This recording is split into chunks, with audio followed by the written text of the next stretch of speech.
Untuk non-surgical rhinoplasty itu kita menggunakannya itu adalah thread lift. Sebenarnya thread lift ini sendiri cocok untuk pasien-pasien yang masih belum berani melakukan operasi atau belum saatnya melakukan operasi. Nah, kalau thread itu sendiri relatif lebih aman, terus pengerjaannya juga kurang dari 10 menit udah selesai. Kurang dari 10 menit ya? Betul. Dan ntar shapingnya itu akan lebih bagus gitu. Nanti akan membentuk batang hidungnya, iya lebih stabil lah gitu.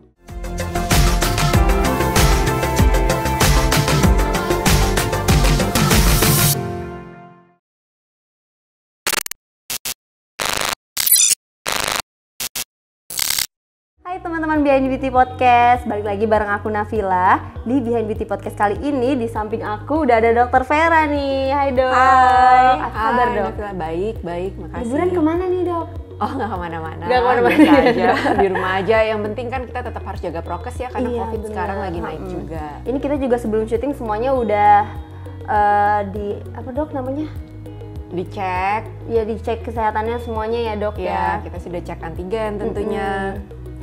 Dok, buat teman-teman Behind Beauty Podcast nih yang udah pernah lihat podcast sebelumnya pasti udah tahu nih sama Dokter Vera ini.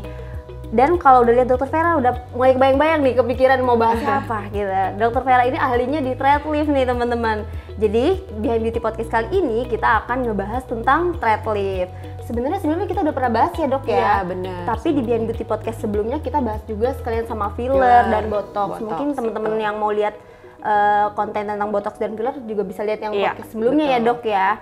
Tapi di Behind Beauty Podcast kali ini kita full akan bahas tentang thread lift nih. Mungkin teman-teman masih belum tahu nih dok, thread lift itu secara garis besar tuh apa sih dok? Jadi sebenarnya kalau thread lift itu adalah suatu tindakan di mana kita itu memasukkan suatu benang gitu ya, jenisnya itu bisa yang PDO atau polydioxanon yang warnanya itu kebiruan, atau yang bahannya itu adalah polylactic acid caprolacton yang warnanya itu biasanya itu bening. Nah, tapi pada prinsipnya memasukkan benang untuk menarik kompartemen lemak superficial di daerah wajah yang sudah kendur gitu. Kenapa bisa kendur? Karena sagging itu merupakan salah satu tanda dari penuaan, dari aging gitu. Jadi kalau seiring kita bertambah usia, nanti lemak kita itu akan menurun gitu, membesar, menurun gitu karena gaya gravitasi dan dia akan hipertrofi. Makanya kadang kita lihat di yang usia-usia lebih lanjut ya, itu di daerah samping dagunya tuh mulai ada tuh kayak timbunan lemak gitu di samping mulutnya juga gitu, Mulai atau pokoknya menurun kelihatan. gitu ya, Dok, ya? Nah, sebenarnya thread lift ini sendiri cocok untuk pasien-pasien yang masih belum berani melakukan operasi atau belum saatnya melakukan operasi gitu, yaitu Yang masih facelift. muda gitu ya, Dok, ya? Jadi yang untuk usia 30 sampai 60 tahun itu masih bisa. Tapi ada nggak sih dok yang di bawah umur 30 tahun tapi dia thread lift? Sebenarnya ada yang di bawah 30 tahun melakukan thread lift, tapi tujuan utamanya yaitu untuk shaping atau rekontur wajah gitu. Mungkin yang ada kan pasien yang mungkin suka dengan wajah yang bentuknya nih, misalnya rahangnya itu ingin lebih tegas gitu. Nah, itu bisa kita bantu dengan teknik di thread lift gitu. Kayak mau bentuk V-shape gitu ya dok ya? Itu bisa juga yang kan, Dok? V-shape juga bisa, itu dengan teknik yang untuk V-shape tentunya. Tapi kalau misalnya untuk yang di bawah 30 tahun, yaitu untuk kontur wajahnya terutama. Bukan karena kendurnya. Kalau kendurnya itu biasa antara 30-an ke atas baru mulai kelihatan kendurnya. Tapi 30 tahun tetap ada nih. Buat teman-teman tiba-tiba pengen thread lift mungkin bisa juga nih datang ke estetik klinik ketemu Dokter Vera. Iya. Biasanya kalau yang muda-muda itu hidung kali ya dok ya? Oh iya, hidung juga. Hidung itu bisa dilakukan thread lift ya. Dan kalau misalnya belum berani nih melakukan operasi, karena kan nggak semua orang mau melakukan operasi ya. Nah, jadi untuk non-surgical rhinoplasty itu kita menggunakannya itu adalah thread lift seperti itu. Thread lift itu bisa di mana aja dok?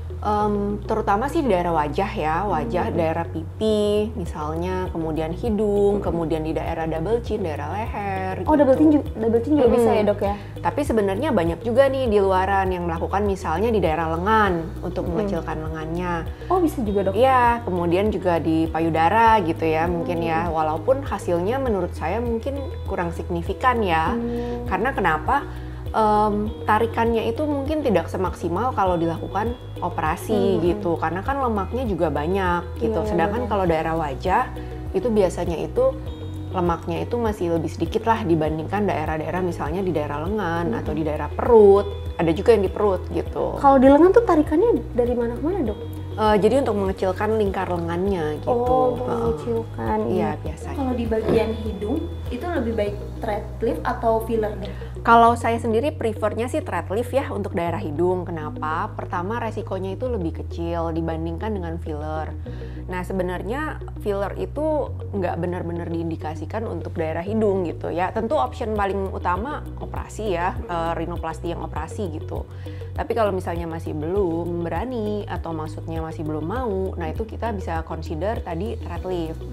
Nah, kalau yang filler itu resiko kebutaan itu lebih banyak sih. Nah, kalau thread itu sendiri relatif lebih aman, terus pengerjaannya juga kurang dari 10 menit udah selesai. Betul, kurang dari 10 menit. Iya, betul. Dan ntar shapingnya itu akan lebih bagus gitu. Nanti akan membentuk batang hidungnya, iya lebih stabil lah gitu. Gitu.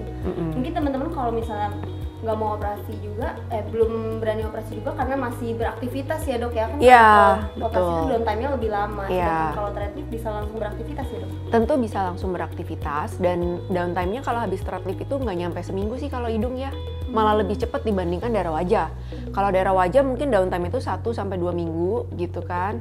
Kalau misalnya di daerah hidung enggak, biasanya kurang dari seminggu sih gitu. Mungkin kalau hidung karena nggak sering bergerak kali ya dok ya? Iya, kalau daerah wajah kan juga lebih lebih banyak ya mungkin daerah yang dikerjakan. Sedangkan daerah hidung kan hanya satu arah aja sih, 2 arah lah gitu paling maksimal. Ya. Tapi sebenarnya thread lift itu bertahan berapa lama sih dok? Nah ini balik lagi nih, tergantung nih dari bahannya ya, maksudnya ya.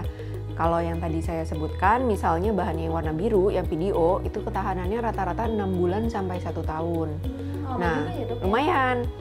Cuman memang ada sih maksudnya yang tahannya lebih lama. Contohnya yaitu yang bahannya tadi, PLACL, lactic acid caprolacton, yang warnanya bening, itu ketahanannya bisa mencapai 1 tahun sampai 1,5 tahun. Wah, lebih lama Gitu. lagi. Iya. Sampai 1,5 tahun tuh. Dia akan membantu kolagennya itu sih yang lama ya, merangsang pembentukan kolagennya gitu. Walaupun mungkin secara mekaniknya liftingnya sudah berkurang, tapi tadi dengan adanya si benda asing yang tadi masuk, yaitu si thread lift ini, si benang ini, dia akan merangsang pembentukan kolagen juga dan jaringan fibrosis di bawahnya gitu. Tapi dok, thread lift itu harus ada pemulangan nggak sih dok? Nah itu kembali lagi nih ke pasiennya. Sebenarnya sama kayak botox sih ya. Harus atau enggaknya kita ngulang itu kembali ke keinginan si pasien.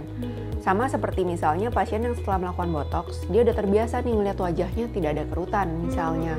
Nah jadi mungkin dia ngerasa bahwa, oh berarti saya 6 bulan lagi harus ngulang nih supaya wajah saya juga tidak ada kerutan lagi gitu kan, misalnya waktu senyum.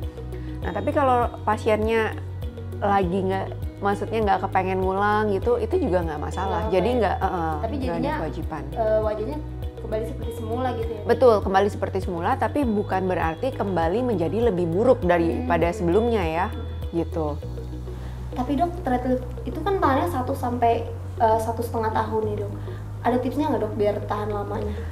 Tahan lamanya sebenarnya tergantung dari kepatuhan si pasien juga ya, post dilakukan thread lift gitu. Jadi semua instruksi post-op itu dalam artian yang setelah kita lakukan tindakan, treatment, itu harus dipatuhi. Contohnya misalnya pasiennya habis melakukan thread lift di daerah wajah gitu kan.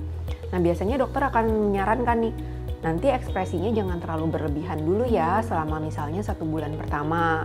Atau tidurnya itu jangan miring kanan, miring kiri, tapi menengadah ke atas dulu gitu. Nah instruksi-instruksi seperti itu yang harus dipatuhi si pasien gitu. Tapi kalau misalnya ngerokok atau minum-minum gitu ngaruh juga nggak sih? Oh, gaya hidup juga sebenarnya berpengaruh sih. Sama seperti kayak misalnya filler pun kan tanda kutip lebih cepat aus ya kalau misalnya gaya hidupnya tidak sehat seperti itu. Gitu. Iya. Kurang-kurangin Iya, ya, betul. Ya tetap gaya hidupnya sih harus sehat sih ya. Tapi dok, tadi kan kita udah bahas tentang thread lift payudara ini ya dok ya. Itu sebenarnya diperbolehkan atau enggak dok? Diperbolehkan enggaknya sih sebenarnya balik ke dokternya nih. Sebenarnya kan indikasinya memang bukan untuk daerah payudara ya. Payudara kan first choice-nya tentu operasi ya gitu. Jadi balik lagi ke si pasien dan ke si dokternya gitu. Cuman kalau dari pendapat saya pribadi kayaknya untuk daerah payudara sebaiknya sih mendingan operasi aja sih, kecuali cuman untuk rejuve beberapa bagian aja itu mungkin bisa dibantu dengan thread lift gitu. Tapi kalau untuk lifting gitu atau untuk mengisi tanda kutip yang supaya lebih besar atau gimana itu enggak sih. Nggak dianjurkan ya dok? Berarti kalau teman-teman mungkin sering ngelihat thread lift payudara murah gitu, jangan langsung tergiur ya dok ya, benar. Konsultasi dulu ya betul, dok ya. Betul. Gitu. Pertanyaan selanjutnya nih dok, pasca tindakan thread lift itu ada efek sampingnya nggak sih dok? Ada yang namanya downtime ya, jadi semua tindakan sih sebenarnya hampir semua tindakan itu ada downtime-nya. Cuman downtime itu minimal sampai berat gitu. Memang yang biasanya downtime-nya itu lebih berat tentu yang operasi. Tapi kalau misalnya thread lift dibandingkan operasi facelift misalnya gitu ya. Nah itu tentu downtime-nya itu lebih minimal dibandingkan dengan yang operasi tadi gitu. Jadi berapa lamanya sebenarnya balik ke pasiennya, tapi biasanya 1-2 minggu gitu. 1-2 minggu itu pun sebenarnya juga masih bisa beraktivitas ya dok? Iya, tetap bisa beraktivitas karena pengerjaan thread lift sendiri kan dulu tuh thread lift tuh disebutnya sebagai lunch break prosedur gitu. Jadi artinya apa? Bisa dikerjakan dalam waktu makan siang kita, cuman 1 jam aja, 1 jam kurang aja tuh udah langsung selesai. Singkat gitu. banget ya, Iya, dok, singkat ya. banget, Bahkan cepat. Waktunya makan siang tuh bisa dipakai benar, buat thread lift gitu. Benar. Teman-teman yang deket Alam Sutra nih, deket boleh. Pastetik Alam Sutra, makan siangnya mau ke Pastetik Klinik boleh ya dok boleh, ya? boleh banget. Gitu. Konsultasi dulu sebelumnya ya dok ya? ya, Tentunya. Dokter Vera. Nanti dikerjainnya langsung sama Dokter Vera ya dok ya, kalau di Alam Sutra. Iya. Nah, downtime ini mungkin saya mau jelaskan sedikit ya, downtime-nya itu apa aja gitu. Nah, sebenarnya tergantung dari benang yang digunakan juga gitu. Jadi, ada benang yang menggunakan kanula atau jarum tumpul, ada benang yang menggunakan jarum tajam gitu. Kalau yang downtime-nya lebih gede, tentu yang jarumnya tajam gitu. Tapi ya untuk pengerjaan biasanya less painful, lebih nggak nyeri lah gitu justru, karena smooth jalannya. Nah, kemudian downtime yang bisa terjadi apa aja? Bisa terjadi memar misalnya, kalau misalnya kena pembuluh darah. Karena kan kita tetap ada pembuluh darah kan gitu, maksudnya di kulit kita. Kemudian bisa terjadi bengkak dulu gitu, karena efek anestesinya, atau karena efek si benangnya dulu, seperti itu sih. Itu yang mungkin terjadi biasanya. Oh, itu komplikasinya berarti ya dok, yang mungkin bisa terjadi setelah thread lift gitu. Tapi itu sebisa mungkin akan diminimalisir ya dok ya. Oh iya, tentu sih. Itu. Jadi nggak perlu khawatir ya teman-teman Beauty Podcast. Pertanyaan terakhir nih dok, ada nggak sih tips memilih tempat thread lift nih dok? Yang pasti sih mungkin teman-teman harus search dulu ya. Pertama tempatnya di mana, kemudian dokternya siapa dan benar dokter atau bukan. Karena kan banyak banget sekarang yang kita tahu, banyak yang di luaran sana mengaku-ngaku sebagai tenaga medis lah gitu, misalnya sebagai dokter atau apa, kemudian melakukan tindakan filler, melakukan tindakan benang atau botox gitu, padahal sebenarnya bukan gitu. Bukan tenaga medis. Tapi sebenarnya thread lift itu harus dikerjakan sama dokter atau? Oh tentu gitu. Harus ya dok ya? Even perawat juga nggak boleh sih. Oh perawat juga nggak boleh. Iya. Karena aku sering juga sih dok lihat kayak banyak tempat ya kadang masih ada juga sih yang nyeleneh gitu ya, even down banget gitu loh dok. Benar-benar. Nah, jadi jangan tergiur, pesan saya mungkin jangan tergiur dengan harga yang terlalu murah gitu, karena kan tetap pengennya itu dapat tenaga yang kompeten lah, maksudnya untuk melakukan tindakan tersebut gitu, karena kita kan mau jadi lebih cantik ya. Iya benar, jangan sampai nanti malah kecewa sama hasilnya benar. gitu. Jadi harus sama tenaga medis yang memang sudah ahli di bidangnya ya dok ya. Benar. Intinya sama Dokter Vera nih di Pastetik Klinik Alam Sutra, atau bisa juga di Bendungan Hilir kalau kalian tinggal di Jakarta, atau di Banda Aceh juga ada nih ya dok ya. Dan ada di Semarang juga loh. Oh iya, nanti ada di Semarang nih, ada tipis-tipis ya nih kita bahas sedikit di Beauty Podcast kali ini. Siap-siap ya di Semarang, kalian akan berubah jadi cantik, lebih cantik ya dok ya. Iya.